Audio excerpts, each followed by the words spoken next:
তাহলে তোমাকে দেখেই জগৎ কি শিক্ষা পাবে, তাই না? ভগবান যদি এমন করে তাহলে জগৎ কি শিক্ষা পাবে? এবার নিতাই চাঁদ বলছে, আচ্ছা তুমি যে আমার হাতটা চেপে ধরলে, তুমি কি আমায় চেনো? বলছে, শোনো ঠাকুর, কথায় আছে নিত্যানন্দ চেনায় যারে সেই তো চিনিতে পারে। হ্যাঁ, তোমার যদি কৃপা থাকে আমি তোমার পূর্ব জন্মের কথা কিন্তু আমি বলে দিতে পারবো। ও, তাহলে তুমি জানো আমি কে ছিলাম? হ্যাঁ, কে ছিলাম?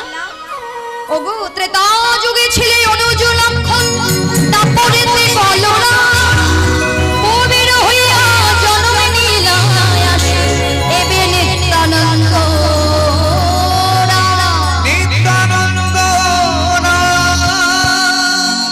এবার নিতাই চাঁদ মনে মনে ভাবছে, ও তাহলে এই বৈষ্ণব যখন আমাকে চেনে, তার মানে এই আমার ভাই কানাই কেউ চেনে।